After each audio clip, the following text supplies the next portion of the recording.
এই বাংলাদেশটা আমরা যুব সমাজের হাতে রেখে যেতে চাই। যুব সমাজ প্রস্তুত? প্রস্তুত হয়ে যান এটা কবুল করার জন্য। 12 তারিখে কোনো দুর্বৃত্ত এই যুব সমাজের বুটে যদি হাত দিতে চায়, সেই হাতকে গুড়িয়ে দিতে হবে। এরা যৌবন পেয়েছে কিন্তু বুটের অধিকার পায় নাই, পিপাসার্থ হয়ে 12 তারিখের জন্য অপেক্ষা করছে। কেউ যেন দুর্বৃত্তপনা না করতে পারে। আগের ওই স্লোগান অচল। সন্ত্রাসীরা বলতো আমার বুট আমি দেব, তোমারটাও আমি দেব। এখন আমাদের পরিষ্কার বক্তব্য, তোরটা তুই দে, আমারটা আমি দেব। আমার বুটে হাত দিলে হাত দুটি গুড়িয়ে দেব। এই পাহারাদারের ভূমিকা পালন করতে পারবেন? চুরের মনে পুলিশ পুলিশ আওয়াজ দেয় বড় বড়, কিন্তু ধমক খাইলে ওই সরু গলি দিয়ে পালায় যায়। কেউ যদি ওই রকম আসে, ওদেরকে তাড়িয়ে দেবেন।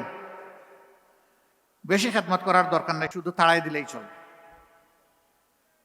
তারা যেন কারো বুট নিয়ে কোনো ধরনের সামান্য কোনো সিনেমিনি খেলতে না পারে। এখন তো বড় মাঘ মাস, শীতে হাড় কাঁপার কথা, থরথর করে। কিন্তু এখন গরমের জন্য বাসায় বাসায় অফিসে অনেকেই এসি ছাড়েন, ফ্যান ছাড়েন, গরম লাগে। কারণ কি? এই সময় তো শীত লাগার কথা, শীত নেই কেন? নেই এই কারণে যে মানুষ বড় বেদরদি এবং দায়িত্বজ্ঞানহীন হয়ে যায় কিছু কিছু ক্ষেত্রে। আমাদের প্রকৃতিকে খুন করেছে। এখন আল্লাহর সৃষ্ট স্বাভাবিক ব্যবস্থাপনা তার বিরুদ্ধে বিদ্রোহ করেছে। জাহারাল ফাসাদু ফিল বাররি ওয়াল বাহরি বিমা কাসাবাত আইদিন নাস। জলে স্থলে অন্তরিক্ষে যত বিশৃঙ্খলা, বিপর্যয়, ধ্বংস, আল্লাহ বলছেন ও মানুষ, এগুলা তোমাদের হাতের কামাই। 54 বছরে এইরকম কিছু হাতের কামাই জঞ্জাল বাংলাদেশে সৃষ্টি হয়েছে। রাজনীতিবিদরা জাতিকে পথ দেখাবেন, জাতিকে ন্যায় ইনসাফ উপহার দিবেন, আমাদের তরুণ যুব সমাজকে উপযুক্ত শিক্ষা দিয়ে ভবিষ্যতের জন্য চ্যালেঞ্জ মোকাবিলায় গড়ে তুলবেন। শিশুদের মানসিক বিকাশে সার্বিক দায়িত্ব পালন করবেন। সারা জিন্দেগি রাষ্ট্রকে, দেশকে, জাতিকে সেবা দিয়ে যারা বয়সের প্রান্ত সীমায় পৌঁছে গিয়েছেন, তাদের দায়িত্ব নেবে রাষ্ট্র। এবং প্রত্যেকটি মানুষের মর্যাদা এবং নিরাপত্তা নিশ্চিত করবে। এখানে কোনো জমিদার তৈরি হবে না, এখানে মিলেমিশে সকলেই জনগণ। কিন্তু দুর্ভাগ্যের বিষয়, আমাদের সম্মানিত জ্যেষ্ঠ রাজনীতিবিদ আক্ষেপ করে বলেছেন, কোনো এক সময় তিনি তার পূর্বের দলকে তিনি আর মেনে নিতে পারেননি। সময় পেলে হয়তো তিনি খুলে বলতেন, আমরাও শুনতাম কেন তিনি মেনে নিতে পারলেন না। কিন্তু তিনি ইঙ্গিত দিয়েছেন, কিছু কিছু ইঙ্গিত দিয়েছেন। আমি সেদিকে যাচ্ছি না। বলছিলাম 54 বছরে পালাক্রমে যারা দেশ শাসন করেছেন, তারা জাতির উপর ন্যায় বিচার প্রতিষ্ঠা করতে পারেননি। আবাল বৃদ্ধ বনিতার অধিকার নিশ্চিত করতে পারেননি। তারা আমাদের সন্তানদেরকে সোনার সন্তান হিসাবে, খাঁটি মানুষ হিসাবে গড়ে তোলার কর্মসূচি নিতে পারেননি। যার কারণে আজকে আমরা দেখি সমাজে বিভিন্ন ধরনের বিপর্যয়, বিশৃঙ্খলা। আমাদেরই তরুণ সমাজের একটা অংশ, তারা মাদকের সাথে সম্পৃক্ত, তারা বিভিন্ন সামাজিক অপকর্মে জড়িত। কেন? এর মূল কারণ হচ্ছে রাষ্ট্র ব্যর্থ হয়েছে তাদেরকে গড়ে তুলতে, তাদেরকে সুশিক্ষা দিতে। যেহেতু তারা তাদের শিক্ষার অধিকার পায়নি, তাই হতাশ হয়ে, ব্যর্থ হয়ে, ক্ষুব্ধ হয়ে তারা এখন সমাজের বিপক্ষেই দাঁড়িয়ে গেছে। কোথাও তারা চাঁদাবাজি করে, কোথাও ছিনতাই করে, আবার অনেকে আছে ভালো কাজও করে। যারা ভালো শিক্ষা একটু পেয়েছে তারা ভালো কাজ করে, আর যারা পায়নি, বঞ্চিত হয়েছে, তারা সামাজিক বিভিন্ন ধরনের অপকর্মে জড়িয়ে পড়েছে। এদের জন্য আমাদের বড় দরদ লাগে, মায়া লাগে, কষ্ট হয়। এরা তো মানুষের সন্তান, এরা তো এদেশের নাগরিক, এদের তো এমনটা হওয়ার কথা ছিল না।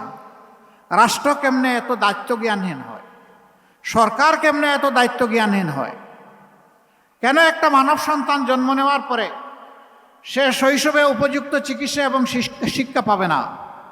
এ ব্যর্থতা। আমরা দেশবাসীকে আশ্বাস দিচ্ছি, ইনশাআল্লাহ তাআলা আজিম আমাদের 11 দলীয় ঐক্যজোট আল্লাহ তাআলার ইচ্ছায়, আল্লাহ তাআলার মেহেরবানি এবং সহযোগিতায় সাহায্যে আপনাদের ভালোবাসা, সমর্থন এবং ভোটে নির্বাচিত হয়ে সরকার গঠনের সুযোগ পেলে আমরা এই সামাজিক দায়িত্বগুলো পালন করব ইনশাআল্লাহ। সারা বাংলাদেশকে দল ধর্মের ঊর্ধ্বে উঠে ফুলের বাগান হিসাবে আমরা সাজানোর চেষ্টা করব ইনশাআল্লাহ। মানুষে মানুষে আর কোনো বিভক্তি, ভেদাভেদ আমরা আর দেখতে চাই না। আমরা দেখতে চাই আমরা সকলে মিলে আমাদের পরিচয়, আমরাই বাংলাদেশ। আমরা সেইভাবেই আমাদেরকে দেখতে চাই। কেউ যদি আমাকে জিজ্ঞেস করে তুমি কে, আমার জবাব হবে আমি একজন বাংলাদেশ। আপনাদেরকে প্রশ্ন করে আপনি কে, আপনি বলবেন আমার পরিচয় আমি একটা বাংলাদেশ। এই বাংলাদেশ একটা সামগ্রিকতার বাংলাদেশ, যেখানে ন্যায় ইনসাফ থাকবে, যেখানে মানুষে মানুষে ভেদাভেদ থাকবে না, যেখানে সুশিক্ষার প্রসার ঘটানো হবে, যেখানে সামাজিক নিরাপত্তা নিশ্চিত হবে, যেখানে মানুষ কর্মের অধিকার পাবে, যেখানকার মানুষ ইজ্জতের সাথে মাথা উঁচু করে বিশ্ব দরবারে দাঁড়াবে। আর বলবে না অমুক দেশ আমার বড় দাদা, অমুকটা আমার পিসির দেশ, অমুকটা আমার মাসির দেশ, বরঞ্চ জোর করে বলবে এটা আমার বাংলাদেশ। ভাই ও বোনেরা, 47 সালে আমরা প্রথমে স্বাধীনতার মুখ দেখেছিলাম না। এ অঙ্গীকার যারা আমাদেরকে দিয়েছিলেন লড়কে লেঙ্গে পাকিস্তানের স্লোগান দিয়ে, তারা তাদের দায়িত্ব সঠিকভাবে পালন করেন নাই। অনিবার্য হয়েছিল 71-এর মুক্তিযুদ্ধ। সেই মুক্তিযুদ্ধে বুক চিতিয়ে জীবন বাজি রেখে যারা লড়াই করেছিলেন, সামাজিক ন্যায় বিচার পাবো, সাম্য পাবো, এবং সেখানে সকল মানুষ আমরা মিলেমিশে উন্নয়নের অগ্রপথিক হয়ে রাস্তায় রাজপথে চলব। হয় নাই, পূরণ হয় নাই। রাজার ধর্ম করে সমস্ত কাঙ্গালের দন চুরি। যারাই রাজা হয়েছেন আমাদের মতো ছোট ছোট মানুষগুলার ধন চুরি করে তারা ফুলে পেঁপে দৈর্ঘ্যে প্রস্থে সমান হয়ে গেছে। বিগত একটি সরকার বলেছিল আমরা বাংলাদেশকে উন্নয়নের মহাসড়কে উঠায় ফেলেছি। তারা বলেছিল বাংলাদেশ এখন উন্নয়নের রোল মডেল। তারা বলেছিল আমাদের দেশ হবে সিঙ্গাপুর এবং কানাডা। এগুলা তারা বলে নাই না। ঠিকই তারা উন্নয়নের রোল মডেল করেছিলেন বিশ্বের কনসেপ্ট ধারণাকে পাল্টে দিয়ে। তারা রোডের বদলে কি ব্যবহার করতেন? আরো জুড়ে বলেন, কি ব্যবহার করতেন? বাঁশ ফেলতেন। তিনি বলতেন মাগো আমার সুলক বলা কাজলা দিদি কই, ছাদের জায়গায় চাঁদ তো আসে, বাঁশগুলো সব কই। সেই বাঁশ তারা উজাড় করে ফেলেছিল। সেই সভ্যতা, সেই উন্নয়ন দেশবাসীকে তারা উপহার দিয়ে সিঙ্গাপুর এবং কানাডা বানিয়েছে। আপনারা কি এখন সিঙ্গাপুরে আছেন না কানাডায় আছেন? বাংলাদেশে আছেন। তারা কিন্তু সিঙ্গাপুর এবং কানাডায় কেউ কেউ আছে। দেশের টাকা চুরি করে বড় বড় ডাকাতরা এখন সিঙ্গাপুরে বিশাল বিশাল ব্যবসা গড়ে তুলেছে। ইয়েস, তাদের জন্য সিঙ্গাপুর হয়েছে। দেশের টাকা লুণ্ঠন করে বিদেশে পাচার করে কানাডার টরন্টোতে বিশাল এলাকা নিয়ে বেগমদেরকে সেখানে পুনর্বাসন করা হয়েছে। বাংলাদেশের রসিক মানুষ নাম দিয়েছে বেগম পাড়া। অতএব তাদের ঠিকই কানাডা হয়েছে বাংলাদেশের জনগণের টাকা চুরি করে। 15 বছর যারা একসাথে রাজপথে লড়াই করলাম, নির্যাতনের শিকার হলাম, মজলুম হলাম, আমরা আশা করেছিলাম 5 আগস্টের পরে 24 সালে আমাদের মধ্যে আত্মপর্যালোচনা, আত্মপরিচয় আমরা খুঁজে পাব। কি আমাদের দায়িত্ব এই জাতির প্রতি আমরা বুঝবো। মজলুম কারে বলে সেইটা আমরা অনুধাবন করব। আর কারো প্রতি মজলুমরা আমরা কেউ জালিম হয়ে উঠব না। এই জন্য প্রথম দিকে আমার একটা বক্তব্য ছিল, এটা নিয়ে তুলপাড় মহাসাগরে ঢেউ শুরু হয়েছিল। আমরা বলেছিলাম এদেশের জনগণ এক জালিমকে বিদায় করে আরেক জালিমের হাতে দেশ তুলে দিতে চায় না। আপনাদের মনে আছে? আমার এই কথা কি মিথ্যা প্রমাণিত হয়েছে? এই এলাকায় ব্যবসায়ীরা আছেন, বাড়িওয়ালারা আছেন, আমি তাদের অনুচ্চ কান্না শুনতে পাই। তাদের ছেলে নাতিপুতার সমান, ওরা এসে বেটা দেবে কিনা বল, যদি না দেশ তাহলে কেমনে এখানে থাকিস আর ব্যবসা করিস দেখে নেব, বলে না? আমরা এলাকার জনগণকে আশ্বস্ত করছি সারা বাংলাদেশের মতো, আপনারা আপনাদের ভালোবাসা দিয়ে, সমর্থন দিয়ে, দোয়া দিয়ে, ভোট দিয়ে আমাদেরকে একটু সুযোগ দেন। মহান আল্লাহকে ভরসা করে আমরা ওয়াদা করেছি, চাঁদা আমরা নিব না, চাঁদা নিতে দেব না।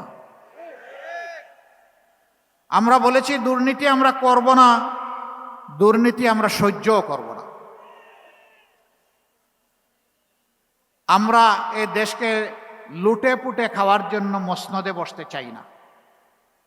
আমি আমার দলের পক্ষ থেকে দায়িত্ব নিয়ে বলেছি, আমরা বাংলাদেশ জামাতে ইসলামীর বিজয় চাই না, আমরা চাই 18 কোটি মানুষের বিজয়।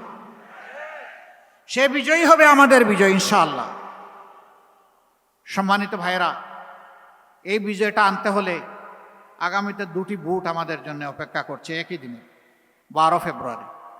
এখন থেকে মাত্র 15 দিন 16 দিন সময় আমাদের হাতে। আমি বিশ্বাস করি এই দেশবাসী, এই মজলুম দেশবাসী, তারা ইতিমধ্যে সিদ্ধান্ত নিয়ে ফেলেছেন, তারা একই গর্তে আর পা ফেলবেন না। তারা হাতের যষ্টি লাঠিটি আর হারিয়ে যেতে দিবেন না। আগামী 12 তারিখ প্রথম ভোটটি হবে ইনশাল্লাহ আজাদির পক্ষে। হা মানে আজাদি, না মানে গুলামি। বলুন, গুলামি না আজাদি? গুলামি না আজাদি? অতএব 12 তারিখ প্রথম ভোটটি পড়বে ইনশাআল্লাহ হায়ের পক্ষে গণভোটে। আপনারা সবাই রাজি আছেন? সবাই রাজি? আলহামদুলিল্লাহ। এই কয়জন রাজি হইলে গণভোট পাশ করবে? প্রত্যেকটা মানুষের হা ভোটে ভোট নিশ্চিত করার জন্য আজ থেকে আমরা যুদ্ধে নামবো ইনশাআল্লাহ। মানুষকে বুঝাবো, হা বিজয়ী হলে বাংলাদেশ বিজয়ী হবে, হা পরাজিত হলে বাংলাদেশ পরাজিত হয়ে যাবে। আমাদের সন্তানরা তারা বলেছে জীবন দিব, জুলাই দিব না। আমরাও বলছি জুলাই শহীদেরা প্রয়োজনে জীবন দিব, তবুও তোমাদের সাথে দেওয়া কথা রক্ষা করব ইনশাআল্লাহ। জুলাই কারো হাতে তুলে দেব না। জুলাই 18 মানুষের, জুলাই কারো একার নয়। আমাকে মাফ করবেন, আমাদের রাষ্ট্রের বর্তমান দায়িত্বশীল দেশের বাইরে একটা গুরুত্বপূর্ণ দেশে গিয়ে একজনকে বলেছিলেন তিনি মাস্টার মাইন্ড। সর্বপ্রথম আমি মুখ খুলেছিলাম যে আমি এটা মানি না। একজনকে যদি মাস্টার মাইন্ড বলা হয়, বাকি সমস্ত শহীদদেরকে আন্ডার মাইন্ড করা হয়। অতএব একক কোনো মাস্টার মাইন্ড এই যুদ্ধের ছিলেন না, 18 কোটি মানুষই মাস্টার মাইন্ড ছিলেন। আমরা আপনাদের কাছে ওয়াদাবদ্ধ, আর জুলুমের শাসন ফিরে আসুক আমরা তা চাই না। জুলুমের বিরুদ্ধে আমাদের লড়াই শুরু হয়েছে, শেষ হয়নি। এই জন্য এখনো যুবকদের স্লোগান আবু সাইদ মুগ্ধ, শেষ হয়নি যুদ্ধ, এই যুদ্ধ চলবে ইনশাআল্লাহ। বাংলাদেশের মানুষকে মুক্তির মঞ্জিলে না পৌঁছাতে পর্যন্ত আমাদের যুদ্ধ, আমাদের লড়াই থামবে না। সকল সভ্য দেশের সাথে আমাদের বন্ধুত্বপূর্ণ সম্পর্ক থাকবে, কিন্তু কারো চোখ রাঙ্গানি আমরা মেনে নেব না, কাউকে প্রভু মানব না। সবাইকে বন্ধু মানতে রাজি আছি, বুকে জড়িয়ে আলিঙ্গন করতে রাজি আছি। শর্ত একটা, এখানে অবশ্যই পারস্পরিক শ্রদ্ধাবোধ এবং সাম্য থাকতে হবে। আর এই জাতি কারো কাছে মাথা নত করবে না। আমরা সম্প্রতি কিছু উৎপাত দেখতে পাচ্ছি এখান থেকে ওখান থেকে। বাংলাদেশের মানুষ যখন মুক্তির সন্ধানে তাদের সিদ্ধান্ত নিতে যাচ্ছে, তখন আমাদের আভ্যন্তরীণ ব্যাপারে অনেকে প্রকাশ্যে হস্তক্ষেপ করছেন। আমরা তাদের প্রতি বিনয়ের সাথে শক্ত কণ্ঠে অনুরোধ জানাবো, মেহেরবানি করে আমাদের আভ্যন্তরীণ বিষয়ে আর নাক গলাতে আসবেন না। এতদিন নাক গলে যে তরল পদার্থ বের হয়েছে, মেহরবানি করে টিস্যু দিয়ে এখন এটা সামলে নেন। আর নাক গলানো আমরা দেখতে চাই না। বাংলাদেশ মাথা উঁচু করে বিশ্বের দরবারে দাঁড়াবে ইনশাআল্লাহ। যুবক যুবতী, তরুণ তরুণী, আমরা তোমাদেরকে বেকার ভাতা দিব না, রাষ্ট্রের সম্পদ থাকলেও দিব না। কেন দিব না জানো? বেকার ভাতা এখানে বেকারের মহাসাগর তৈরি করবে। আমরা তোমাদেরকে অপমানিত করতে চাই না, আমরা তোমাদেরকে সম্মানিত করতে চাই। আমরা তোমাদের হাতগুলাকে দেশ গড়ার কারিগরের হাতে পরিণত করতে চাই। প্রত্যেকটি হাতে আমরা কাজ তুলে দিতে চাই। আমাদের তরুণ তরুণী, যুবক যুবতীরা কারো কাছে দয়ার বেকার ভাতা চায় না।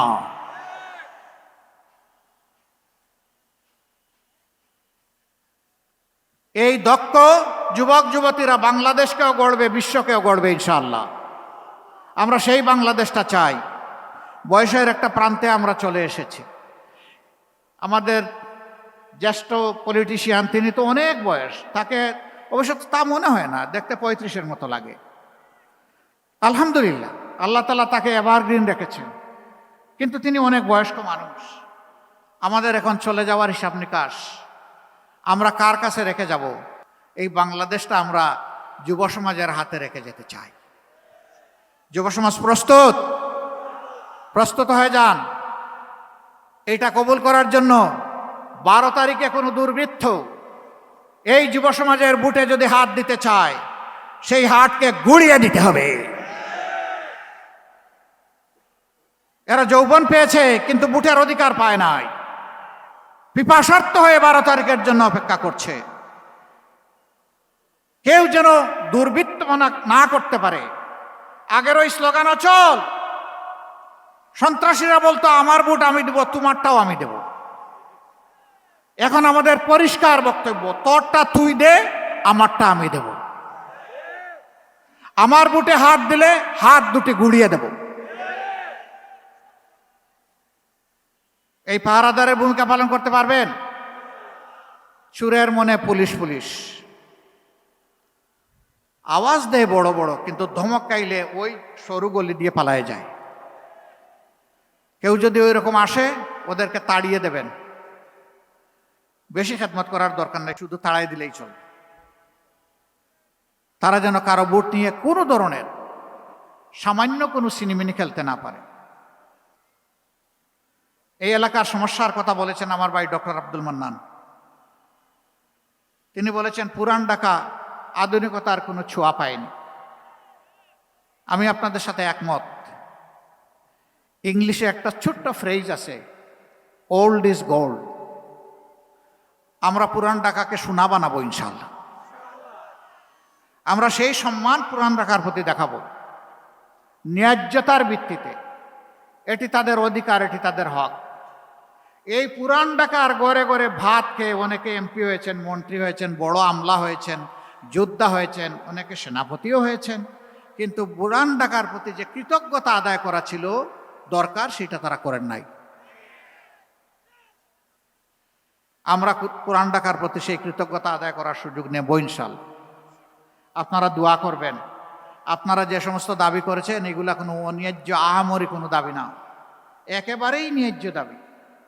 সেই দাবিগুলা বাস্তবায়নে আল্লাহ যদি আমাদেরকে সরকার গঠনের তৌফিক দেন, আমরা মিশে 11টা মানুষ 22টা হাত, অর্থাৎ 11টা দল, অসংখ্য বাংলাদেশি, আমরা এক হয়ে দেশ গড়ব ইনশাআল্লাহ। আমরা সামনের দিকে এগিয়ে যাব, আর পিছনের দিকে পড়ে আমরা কামড়া কামড়ি করতে চাই না। পিছনের দিকে একটা প্রাণী দৌড়ায়, ওর নাম চিংড়ি মাছ। আমরা কি চিংড়ি মাছ নাকি যে পিছনের দিকে যাব? আমরা দৌড়াবো সিংহের মতো সামনের দিকে ইনশাআল্লাহ। যুবকদের শক্তির উপর ভর করে এই সমাজকে বদলে দেব ইনশাআল্লাহ। যুবকরা তোমরা তৈরি হয়ে যাও আগামীর দায়িত্ব নেওয়ার জন্যে। এবার দেখবেন আমাদের প্যানেল যুব নির্ভর প্যানেল, এই প্যানেলে বিপুল সংখ্যক যুবককে আমরা তুলে এনেছি। আগামীতে তাদেরকে নির্বাচিত করুন 12 তারিখ, ইনশাআল্লাহ এদের হাত ধরে বাংলাদেশ বদলে যাবে। আমি এবার আহ্বান জানাবো এই আসনের প্রার্থী এবং ঢাকা 8 আসনের প্রার্থী, আপনারা দুইজন একটু এই দিকে চলে আসুন।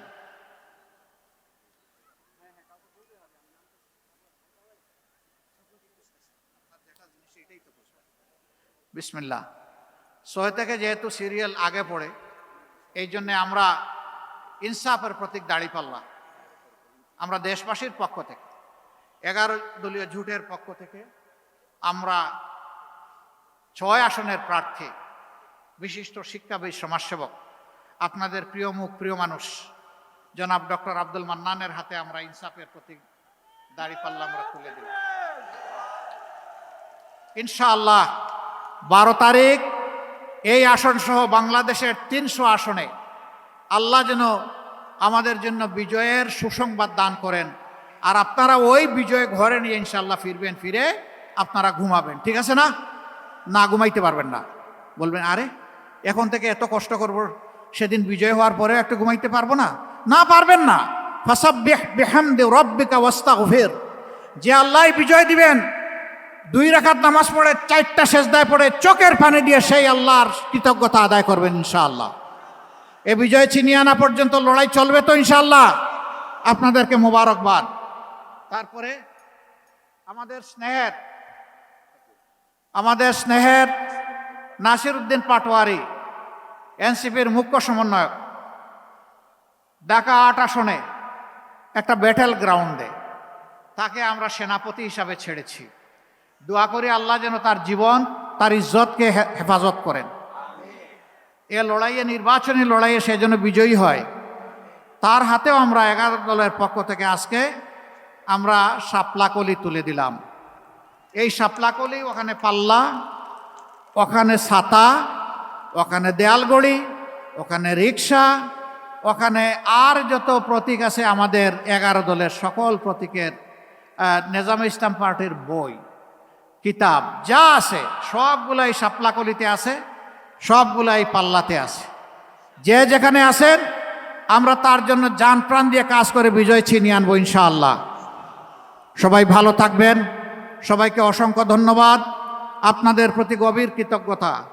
মা বোনদের জন্য একটা কথা বলেই শেষ করতে চাই, আমরা আপনাদের জন্য গর্বের বাংলাদেশ গড়ব ইনশাআল্লাহ। আপনারা তখন মাথা উঁচু করে বলবেন আমি একজন গর্বিত বাংলাদেশী। আমাদের জীবনের চাইতে মায়েদের ইজ্জতের মূল্য আমাদের কাছে বেশি। আমরা গৃহে, চলাচলে, কর্মস্থলে, সর্বত্র আমরা আমাদের মায়েদেরকে উচ্চকিত করব। আমি একটি আক্ষেপের কথা বলেই বিদায় নিচ্ছি। একটা দল শুনলাম ইদানিং বলছেন তাদের হাতে দেশ আসলে তারা নাকি দুর্নীতি নিয়ন্ত্রণ করবেন। যাদের সংসদ সদস্য 39 জন গুরুতর ঋণ খেলাপি, কায়দা করে তাদেরকে বানানো হয়েছে ক্যান্ডিডেট, তারা বাংলাদেশের মানুষকে দুর্নীতিমুক্ত করবেন। আল্লাহ হাফিজ। বাংলাদেশ জিন্দাবাদ। 11 দলীয় নির্বাচনী ঐক্য জিন্দাবাদ। আসসালামু আলাইকুম রহমতুল্লাহ।